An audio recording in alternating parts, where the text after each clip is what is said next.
जो रजब है, ना मैं इसको भट्ट कहूंगा ना इसको भट्टी कहूंगा। ये रजब मरासी भी उसी तरह झूठा और लाइन है। इसके शैतान से ज्यादा फॉलोअर्स तो नहीं है। ये शैतान का चेला है। तेरी औकात है इस तरह करने की कि तू हमारे नबी पाक सल्लल्लाहु अलैहि वसल्लम के बारे में इस तरह की गुफ्तगू करे। एक खास शिक बनाई गई जिसमें यह कहा गया कि हुजूर पाक सल्लल्लाहु अलैहि वसल्लम की शान में जो गुस्ताखी करेगा उसकी सजा जो है सजाए मौत है। हम ये कहते हैं कि इसको जुर्रत कैसे हुई ये बात करने की। अस्सलाम वालेकुम, आप डेली स्टोरीज ऑफ पाकिस्तान देख रहे हैं। मैं तलहा सुलहरी हूं और नाजरीन हमारे साथ सीनियर तहकीकाती सहाफ़ी एजाज अहमद भट्ट साहब मौजूद हैं।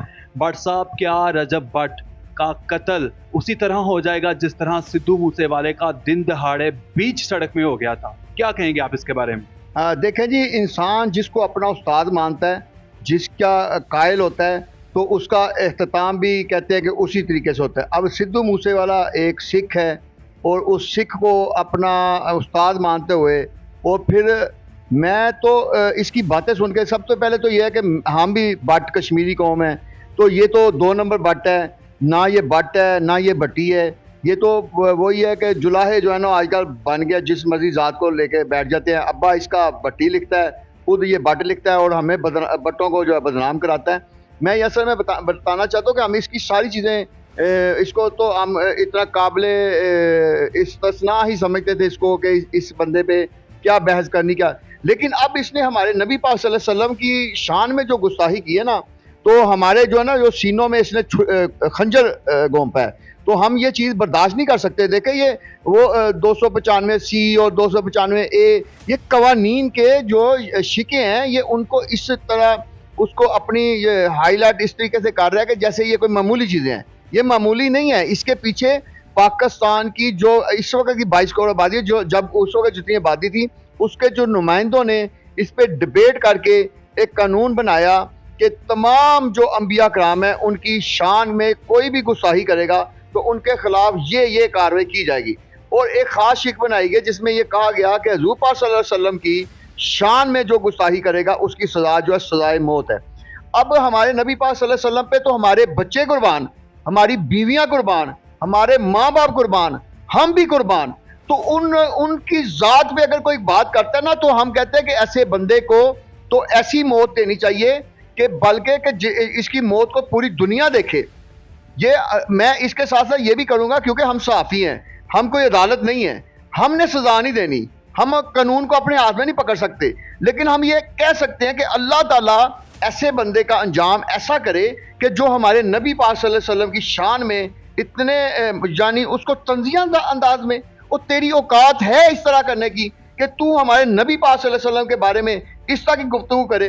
और तू तो अपनी बीवी को बेचने वाला, अपनी बीवी की वीडियो बेचने वाला है, और तू तो अपनी फैमिली की वीडियो बेचने वाला है, और तू किस तरफ आ गया है? तेरी जुर्रत कैसे हुई कि तू जो है ना हमारे नबी पाक सल्लल्लाहु अलैहि वसल्लम की शान में, और देखें उनकी शान के कंपैरेटिव किसका नाम ले रहा है? एक सिख का, जिसको उसके सिखों ने ही कत्ल किया।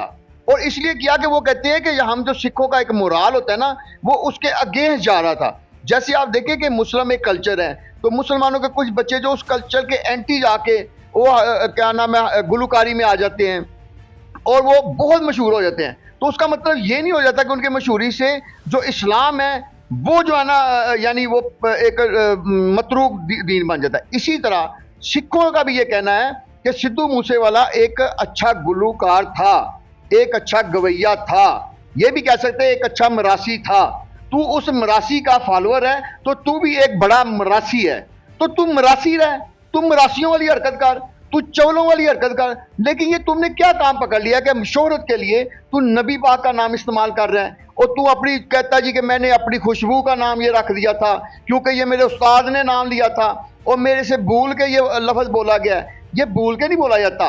तेरे जो तुम्हें हदायत देती है ना, तेरी पूरी टीम है 15 से 20 लोगों की, वो पूरे तुम लोग ये डिस्कस करते हो कि किस मामले को हाईलाइट करना है, किस तरीके से करना है कि इसको हाइप मिलेगी, इससे हमें ज्यादा से ज्यादा व्यूज मिलेंगे। मैं कहता हूं कि तेरे इस व्यूज के ऊपर लानत, तेरी इन बातों के ऊपर लानत कि तू जो है ना हमारे नबी पाक सल्लल्लाहु अलैहि वसल्लम के बारे में इस तरह की गुस्ताखी करे।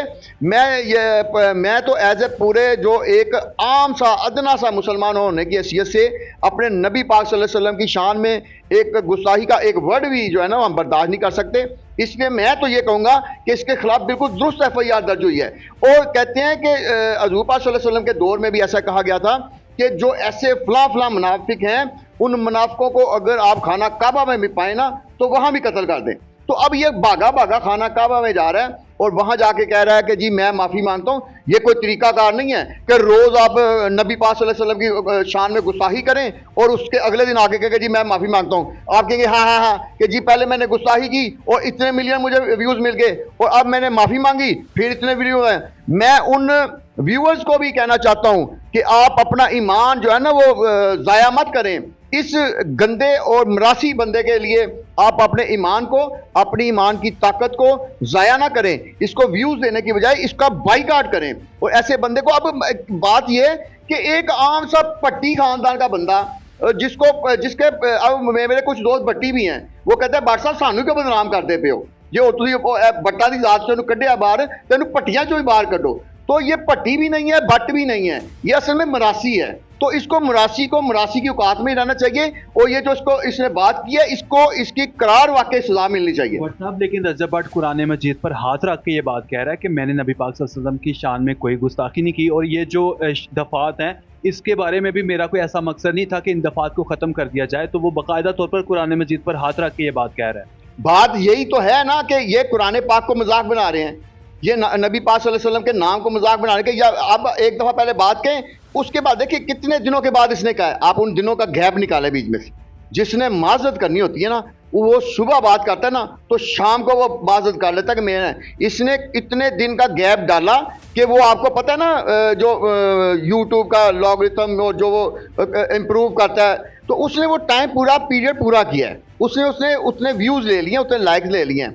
और उसके बाद ये ना, ये अब इसने माफी मांगा है, अब ये फिर 15 दिन का गैप डालेगा और ये इस तरह का गैप डालेगा ताकि फिर मेरी इस तरीके से भी मेरे लिए जो है ना वो हमदर्दी का पहलू हो। मैं कहता हूं कि इस बंदे को डिस्कस करना ही जहालत है। क्यों कि इस बंदे का, जिसका एक बाप नहीं है, ना उसका पता है कि उसका भट्ट बाप है, ना पता उसका भट्टी बाप है, ना पता लगता है कि उसका कोई मरासी बाप है। तो ऐसा बंदा जो मर्जी करे, जितनी मर्जी गंद मारे, हमें कभी इस पे हम इसको डिस्कस करने के काबिल ही नहीं समझते।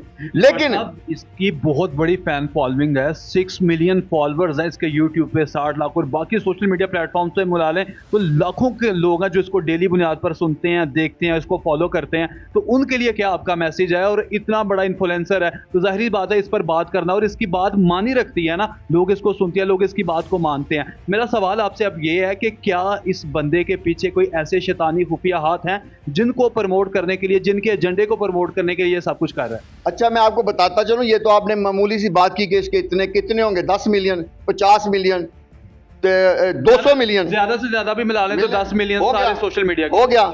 इसके शैतान से ज्यादा फॉलोअर्स तो नहीं है। ये शैतान का चेला है। शैतान के फॉलोअर्स अगर आप इकट्ठे कर ले, दुनिया में 8 अरब लोग हैं ना, तो उसमें शैतान के फॉलोअर्स निकाल लें तो इसके फॉलोअर्स से कई गुना ज्यादा हैं। तो इसका मतलब ये नहीं हो जाता कि शैतान सच्चा हो गया। नहीं, बिल्कुल। जैसे शैतान झूठा है, ऐसे ये जो रजब है, ना मैं इसको भट्ट कहूंगा ना इसको भट्टी कहूंगा, ये रजब मरासी भी उसी तरह झूठा और लाइन है। तो लिहाजा ये जो इस तरह रोज रोज के तमाशे लगाना और नबी पाक सल्लल्लाहु अलैहि वसल्लम की नाम को, हस्ती को दरमियान में लगाना, हम ये समझते हैं कि हम इस तरफ आएंगे ही नहीं कि अब इसको माफी दे देनी चाहिए। अब हम ये कहते हैं कि इसको जुर्रत कैसे हुई ये बात करने की। और दूसरी बात जो है कि ये सिर्फ सिद्धू मूसेवाले का शागिर्द है, बस, और कुछ नहीं है। ये अब ये खाने काबे में जा रहे हैं या कहीं जा रहे हैं, ये सारा टिकोसले हैं। हम चाहते हैं कि इसको, जो इसने बात की है उसके ऊपर जो पर्चा दर्ज हुआ है ना, उसके कानून के मुताबिक हमारा एक सर्कल बना हुआ है, अदालत में जाए, वहाँ इसके जो मुखालिफ वकील है वो पेश हों, गवाहान पेश हों और इसको करार वाकई सजा दी जाए। ये नहीं है कि इसको माफ़ कर दिया जाए फिर नया पर्चा हो जाए, फिर इसके फॉलोअर्स आ जाएं। लिहाजा जो कुछ इसने कहा है उसको ये भुगतना पड़ेगा। और मैं ये अपने सुनने वाले सामीन को बताना चाहता हूँ कि जो इस तरह का बंदा होता है ना, अल्लाह ताला को हर एक की नीयत का पता है, इसकी नीयत का भी अल्लाह ताला को पता है। और अगर इसने ये फ्रॉड सारा इसलिए किया कि नबी पाक सल्लल्लाहु अलैहि वसल्लम के नाम को दरमियान में ला के मैं मशहूरी लूँगा और उसके बाद मैं ऐसे माफ़ी मांग लूँगा, तो फिर समझ लें इसकी दुनिया भी तबाह हो गई और इसकी आखिरत भी तबाह हो गई। फिर हमें कुछ कहने की जरूरत नहीं है। मतलब इस वक्त खबर ये है कि ये बंदा मुल्क से फरार है और जिस मुल्क से गया उससे फिर आगे कहीं और चला गया हुआ। क्या लगता है कि इस हालात में या इन मामलात को देखते हुए क्या ये पाकिस्तान को दोबारा वापसी का रुख करेगा? मैं कहता हूं कि ऐसे बंदे को करना ही नहीं चाहिए और ना हमें लेना चाहिए। सबसे बड़ी बात यह है कि ये वाला जो सारा मामला हुआ ना, जो बाहर जाकर धक्के खाने पड़ते हैं, ये जो सारा इसको मुंह छुपाना पड़ रहा है, ये जो हमारे नबी पाक सल्लल्लाहु अलैहि वसल्लम के बारे में जो भी इस तरह की गुस्ताखी करेगा ना और उसकी नीयत ख़राब होगी, उसको बड़े धक्के पड़ेंगे, उसकी बड़ी ज़लालत उठानी पड़ेगी, उसको बड़ा ही दुनिया में भी और आखिरत में ज़लील होना पड़ेगा। मैं कहता हूँ कि हम अपने नबी पाक सल्लल्लाहु अलैहि वसल्लम के उनकी कदमों की खाक के ऊपर जो चलने वाली चूंटियाँ उनकी कदमों के खाक के बराबर भी नहीं है। तो हम तो मेरा तो जिस्म कांप जाता है कि जब हमें पता लगता है कि लोग नबी पाक सल्लल्लाहु अलैहि वसल्लम के नाम को इस्तेमाल करके सिर्फ व्यूज़ चाहते हैं।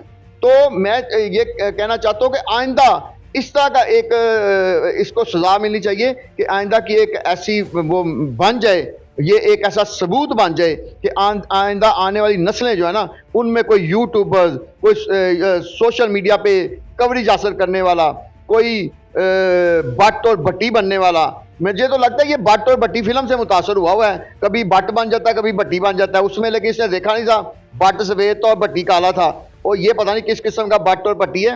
लिहाजा इसका अंजाम जो है ना वो बट और पट्टी वाला ही होना है कि इसको उनको भी सारी फिल्म में जो ना वो छतरोल ही होती रहती है, तो इसकी भी छतरोल ही होनी है दुनिया में भी और आखिरत में भी। बहुत शुक्रिया भट्ट साहब आपके वक्त का। जी तो नाज़रीन, आपने भट्ट साहब का एनालिसिस, भट्ट साहब का इंटरव्यू और रजब भट्ट के हवाले से जो कुछ भी हो रहा है, आप लोग इल्म में है, आप लोगों के इल्म में है, नॉलेज में है, इस हवाले से आपके क्या कमेंट्स है, कमेंट सेक्शन में ज़रूर बताइएगा। हमें दीजिए इजाज़त, अल्लाह ने के बाद।